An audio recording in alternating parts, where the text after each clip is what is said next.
우리 사회에 대사증후군 환자들이 아주 폭발적으로 늘어가고 있고 특히 선진국으로 갈수록 늘어가고 있고 이것이 만병의 이제 출발점이기 때문에 정말 대사증후군을 잘 이해를 해야 되고 대사증후군의 관리와 예방을 잘해야 되기 때문에 대사증후군의 실체를 우리가 확실하게 이번 기회에 알 필요가 있겠습니다. 대사증후군은 이제 우리가 서양의학의 학회 내에서의 기준은 대사증후군은 5가지의 요건이 있습니다. 즉 복부 비만, 둘째는 중성 지방 수치의 상승, 그 다음에 HDL 콜레스테롤, 좋은 콜레스테롤 수치의 저하, 그 다음에 혈압이 높은 고혈압, 혈당이 높은 고혈당. 다시 말하자면 복부 비만, 중성 지방의 수치 상승, HDL의 저하, 고혈압, 당뇨. 이 5가지의 징후를 모두 합쳐서 대사증후군의 구성 요건으로 보는데 이 중 5가지 중에서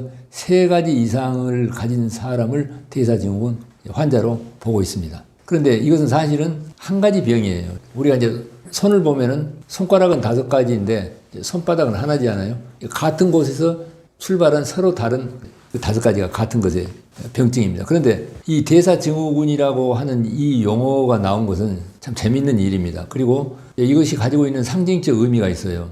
우리 현대의학의 방향을 유추하는데 이런 쪽으로 가겠다고 하는 걸 알려주는 하나의 출발점이기도 해요. 우리가 과거에는 다 분석적으로 그 진단명을 다 붙였는데 왜 이렇게 여러 가지 진단명을 하나로 합쳐가지고 통합했느냐. 이게 아주 재밌는 거예요. 우리가 지금 병명이 있잖아요.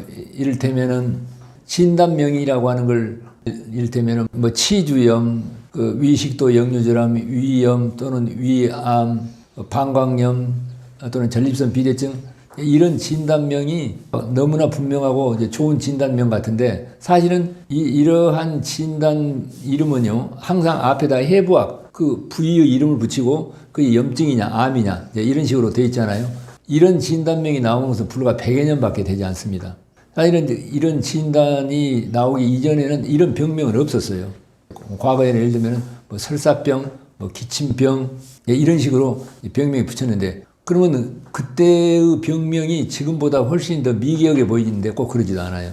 사실은 지금처럼 뭐 위염 그러면 위에가 염증이 있다. 근데 위염이라고 하는 것은 위에 염증이 있는 그 하나만 있을 수가 없는 거예요. 몸에 다른 데 다 관여가 돼 있어요. 이러한 이름이 붙여지게 된 것은 우리 서양의학의 역사에서 그 연원을 찾아볼 수가 있어요.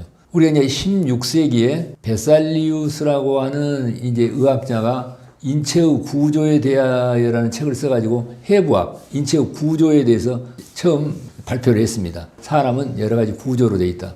그 다음 17세기에 영국의 생리학자 윌리엄 하베이가 그 혈액순환에 대하여라는 책을 썼는데 그것은 이제 어떻게 인체의 구조가 그 기능을 하는지 몸의 기능을 쓰는 것을 생리학이라고 그래. 생리학이 나왔어요. 18세기에 모가은이라고 하는 사람이 생화학과 이제 병리학을 했어요. 그러면 인체 구조에서 그 생리가 어떻게 병으로 발전하는가를 밝혀내는 병리학. 20세기에는 그 세포에서 병이 생기는 세포병리학. 이렇게 해서 점점 분석적이고 구체적으로 이렇게 앞에다 해부학 이름을 붙이고 그 다음에 이제 병리학 이름을 붙이고 이렇게 했는데 사실은 이것이 꼭 좋은 장점만 있는 건 아닙니다. 너무 분석적으로 보니까 요즘 이제 많은 의사들이 뭐 내과, 외과, 소아과, 산부인과 이렇게 나눠져 갖고 전문성을 가진 이것이 가지고 있는 장점이 있는데 이것이 가지고 있는 맹점도 있습니다. 인체를 우리 사람 몸은 자동차 부속품처럼 교체하듯이 될 수 있는 게 아니라 우리 몸은 모두 세포가 안에 있는 모든 미생물이 서로 협동하고 함께 돕는 정보를 교환하는 하나의 생명 단위 유기체인데 그걸 너무 분석적으로 하다 보니까 나무는 보되 숲을 보지 못하는 그런 맹점이 생겨서 건강을 관리하는데 그것이 가지고 있는 아주 치명적인 약점이 있습니다. 그래서 요즘에 통합의학이라고 하는 것도 우리가 이런 분석적인 기계론적인 현대의학이 뛰어난 장점이 있지만 사람 몸은 자동차 부속품 교체하듯이 될 수 있는 게 아니고 이대로 몸과 마음이 하나의 생명 단위인데 이것을 토탈로 전체로 볼 때 그 환자의 병을 치료하고 그 사람을 건강 관리하는데 뛰어난 장점이 있다. 이런 쪽으로 이제 가는 경향이 그것이 이제 통합의학입니다. 이 대사증후군이라고 하는 것이 어떻게 보면 통합의학적인 용어예요. 비만이라든가 고지혈증이나 고혈압이나 당뇨가 별개의 병이 아니라 손가락이 만나면 손바닥에서 만나듯이 하나의 병이다. 어떤 하나의 병이냐? 우리 장내 환경이 나빠가지고 피를 오염시킨 창자와 피의 병이다. 이렇게 말을 할 수가 있는 거예요. 그래서 대사증후군은 개별로 고지혈증, 고혈압, 당뇨, 비만 이렇게 나누어서 치료하는 것보다는 그걸 전체로 하나의 징후로, 하나의 병증으로 볼 때 훨씬 더 치료가 잘 되는 거죠. 우리 이제 고혈압 환자가 혈압약을 먹다 보면 그 후에 당뇨, 당이 높아지는 경우가 있어요. 또 고지혈증이 같이 있어요. 비만도 같이 있어요. 이게 이제 다 따로따로 아니고 같은 병이다 그런 이야기입니다. 우선 이제 대사증후군이란 신진대사가 잘못되고 있다. 신진대사에 장애가 일어났다. 전에는 대사증후군이라는 이름이 나오기 전에 한때는 이것을 대사장애라고 부른 적도 있었습니다. 신진대사에 장애가 생긴 거예요. 일종의 고장이 나기 시작한 거예요. 도대체 이제 신진대사라고 하는 게 뭐냐? 신진대사란 우리가 이제 음식을 먹으면 그것이 소화 흡수돼서 피를 타고 돌아서 세포 안으로 그 영양분이 들어가서 우리가 숨쉰 산소와 같이 결합해서 거기서 이제 불을 태워서 전기 에너지를 만들어내면은 부산물이 나오잖아요. 우리가 자동차 연료를 떼면은 배기가스가 나오듯이 그런 부산물을 활성산소다. 이제 그래요. 우리가 먹은 음식물이 소화흡수 분해되는 일련의 과정. 그 다음에 우리가 먹은 음식물이 이제 소화흡수되고 남은 찌꺼기, 부산물은 대변이나 또는 우리 몸속에 들어있는 여러 가지 노폐물이나 또 정전기라든가 탄산가스라든가 이런 것들이 배설돼야 돼. 우리 몸에 유입되는 에너지원이 이용돼서 다 배설되기까지의 일련의 과정을 신진대사라 이렇게 말을 합니다. 그런데 그 신진대사에 고장이 나고 있다. 이것이 이제 대사 증후군을 말합니다. 우리가 이제 집안의 살림살이와 같은 거예요. 신진대사는 우리 육체 안에 살림살이를 신진대사라 이렇게 이야기하면 돼요.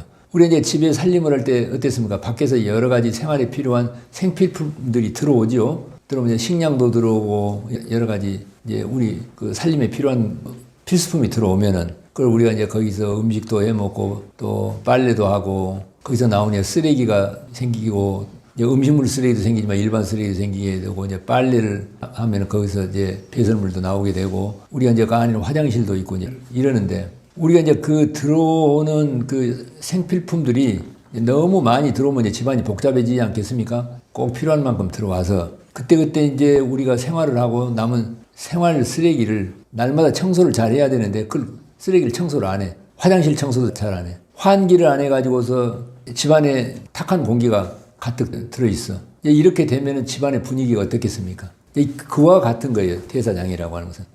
우리 육체의 살림살이가 적당하게 음식을 먹고 그것이 그때그때 생활 쓰레기가 배설되듯이 우리 안에 있는 배설물이 잘 배설돼야 되는데 그게 지금 제대로 안 되고 있는 걸 말합니다. 그래서 이제 육체적인 공간 속에서 그 신진대사 문제지만 정신적 공간에서 우리 정신적 공간에 음식과 산소가 우리 육체로 들어오듯이 날마다 많은 생각들이 우리에게 들어와요. 그런데 그 생각들이 우리가 이제 이용되고 우리가 음식과 산소가 이용되고 배설되듯이 우리한테 들어온 생각이 삶에 이용되고 그때 배출돼야 되는데 배설이 돼야 되는데 많은 사람들이 가장 큰 문제는 정신적 이 신진대사에서요. 과거의 기억, 특히 고통스러운 기억, 죄의식, 그 다음에 특히 분노, 두려움, 이 세상에서 희생당하는 피해의식, 또 그 다음에 절망감, 이런 것들이 그 집안에 쓰레기가 가득 쌓이듯이 우리의 정신적 의식의 공간에 가득 쌓여